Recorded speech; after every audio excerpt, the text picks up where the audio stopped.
El país está viviendo jornadas verdaderamente,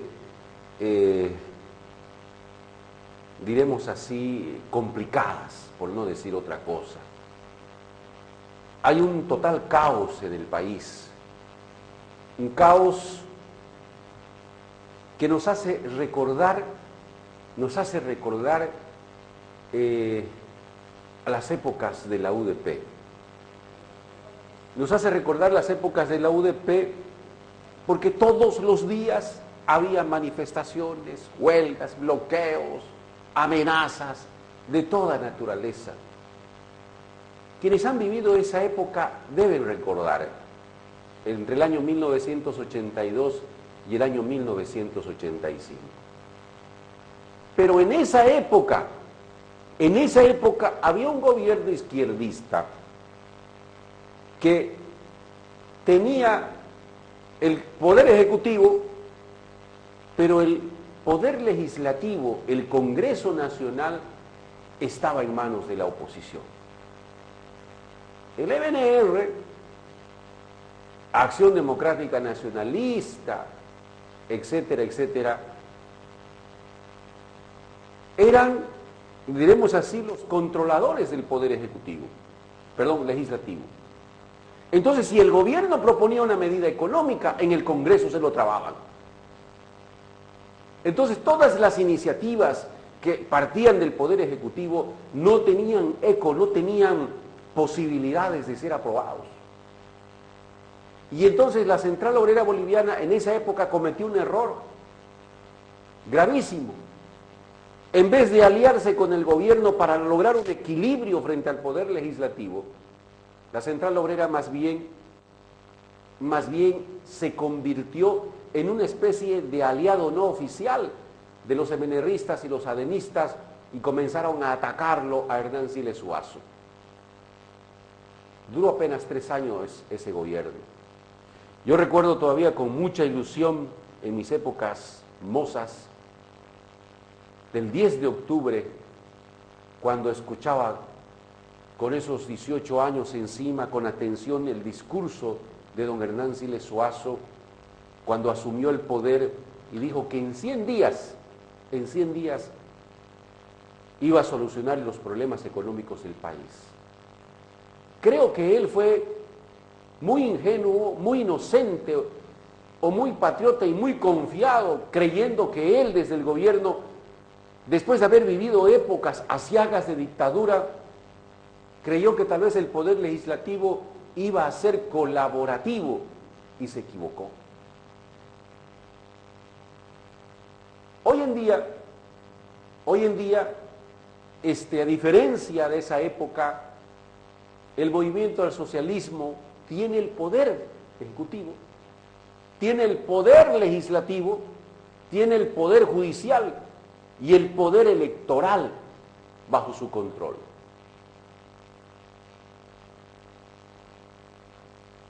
A diferencia de don Hernán Siles Zuazo, las medidas económicas del gobierno son aprobadas por aplanadora en el Congreso Nacional, o lo que hoy se llama Asamblea Legislativa Plurinacional. Entonces, don Evo Morales no puede decir que no tiene posibilidades. En su época, Hernán Siles Zuazo al final tuvo que decirlo y después renunciar para adelantar el proceso electoral. Pero don Hernán Siles se sintió agobiado, acorralado, porque todos se fueron contra él. Pero por cuestiones estrictamente políticas, porque la decisión de la derecha fue acabar en ese momento con el gobierno de Hernán Siles Zuazo. Hoy en día, la derecha en la práctica no existe en el país. Hoy en día son los obreros, son los profesionales, es la gente la que sale, los indígenas, a reclamar su derecho. Y un gobierno sordo que no entiende, que no cataliza las cosas, entonces finalmente llamémoslo entre comillas, se encorrala a sí mismo, se mete en su propio corral, se cierra con la tranquera y se queda dentro del corral para tratar de no ver lo que pasa fuera del corral, lo que sucede con la gente. toma medidas que son verdaderamente draconianas para la economía boliviana. Somos un país que nuestro crecimiento es el más bajo de América total estoy hablando. En América del Sur somos el último país, el más bajo en Sudamérica, el que menos crece en Sudamérica. Somos un país, llamémoslo, que nuestra economía se sustenta en la monoproducción y específicamente de recursos naturales no renovables. Vivimos de aquello hasta que se nos acabe. Así como en la época del 70 vivimos del petróleo y vendimos petróleo interesante a precios interesantes, el petróleo se acabó. Hoy tenemos gas y el gas también se acaba. ¿Qué haremos cuando no tengamos gas? Esa es la gran pregunta.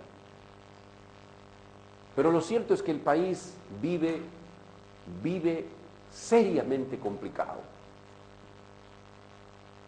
El gobierno, si las cosas siguen así, el descrédito total. A nivel internacional ya no se puede hablar de indigenismo de este gobierno. Ya no hay los aplausos que habían antes de los pueblos indígenas de América.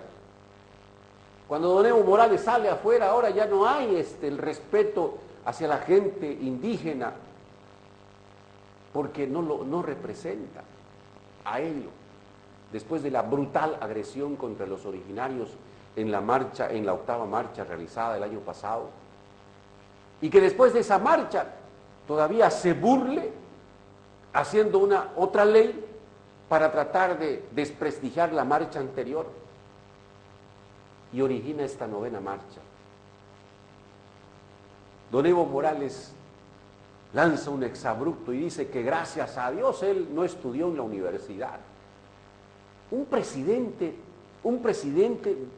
no puede decir eso.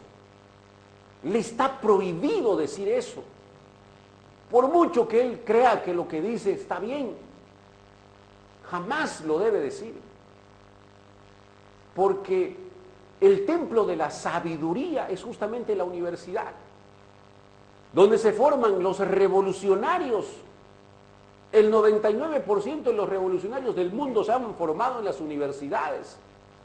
La gente que está manejando en este momento su gobierno son gente que ha estudiado en universidades. No ha estudiado pues en la calle, no ha estudiado en los cocales.